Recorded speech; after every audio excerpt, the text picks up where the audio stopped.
नमस्कार, आप देख रहे हैं न्यूज़ 1 इंडिया। मैं हूं आपके साथ दीपिका ओझा। चलिए रुक करते हैं देवभूमि की खबरों का।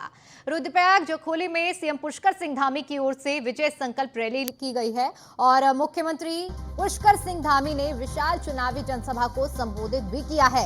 इस दौरान उन्होंने केंद्र और राज्य सरकार की उपलब्धियां भी गिनाई है। साथ ही साथ सीएम धामी की ओर से कहा गया है कि डबल इंजन सरकार की कल्याणकारी नीतियों पर जनता की मुहर है। देवभूमि के जन जन तक मोदी जी के परिणाम को पहुंचा रहे हैं। सीएम पुष्कर सिंह धामी ने विजय शंखनाद रैली में ये बात कही है। तो बड़ी जानकारी आपके साथ साझा कर रहे हैं। रुद्रप्रयाग और जखोली में सीएम पुष्कर सिंह धामी की ओर से विजय संकल्प रैली निकाली गई और इसे संबोधित किया गया।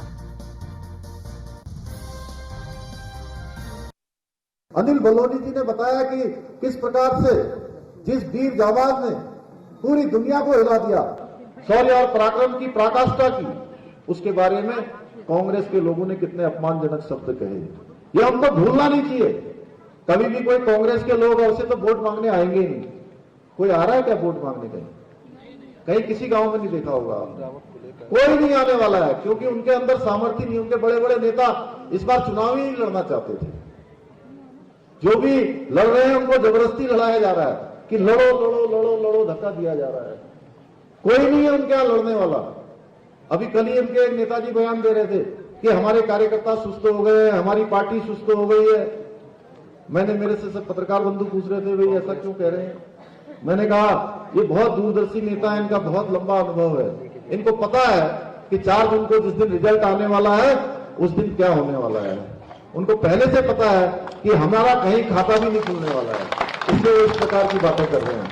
कोई अर्धसैनिक बलों में रहा है, कहीं न कहीं देश में अपनी सेवाएं दे रहा है। और कितने सालों तक, मैं सच बताऊं, आज मैं चूंकि ये बोलना भी नहीं चाह रहा था और यहां पर आया तो अनिल भाई का जब भाषण सुन रहा था तो इन्होंने जब जनरल बिपिन रावत जी की बात करी, अनिल चौहान जी की बात करी, सैनिकों की बात करी, मोदी जी की बात करी, तो मुझे याद आ गए मेरे पूज्य पिताजी, जिनका आज से 4 साल पहले देहांत हो गया।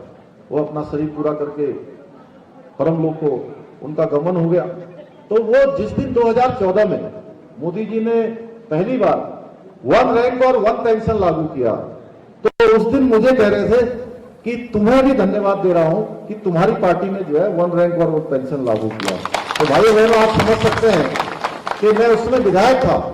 मेरे पिताजी मुझसे उस समय कह रहे थे कि मैं तुम्हारे माध्यम से मोदी जी को धन्यवाद करना चाहता हूं कि इतने समय से जो रुकी हुई हमारी ये स्कीम थी, उस स्कीम को मोदी जी ने लागू किया है। आप देखिए, जो बॉर्डर पर काम करते हैं, कोई सियाचिन में काम करता है, कोई कश्मीर में काम करता है, बॉर्डरों पर जो काम करते हैं -, डिग्री तापमान पर, हमारे केदारनाथ जी में जितना तापमान होता है उससे कहीं और कम तापमान पर, -, डिग्री, 20 डिग्री, 30 डिग्री, 40 डिग्री तापमान पर। और कई सालों से सेना की मांग थी कि इनको अच्छे बूट मिलने चाहिए, अच्छे जैकेट मिलने चाहिए, अच्छे इनके पास हथियार होने चाहिए।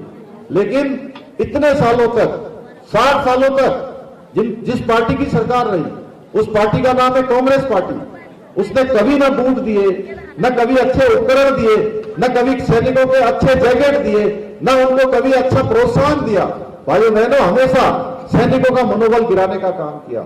मैंने देखा है कि बहुत सारे सैनिक, आप लोग भी अगर आपके आसपास होंगे, तो जो बर्फ में जब वो ड्यूटी करते हैं -, तापमान में, तो एक पैर में कीड़ा लग जाता है। कोई सैनिक होगा तो जानते हैं, कीड़ा लग जाता है और उस कीड़े से हाथ और पैर तक काटने पड़ जाते हैं। लेकिन इन्होंने कभी भी उन सैनिकों की चिंता नहीं की जिनके कारण से हमारा देश सुरक्षित रहता है, हम सब सुरक्षित रहते हैं।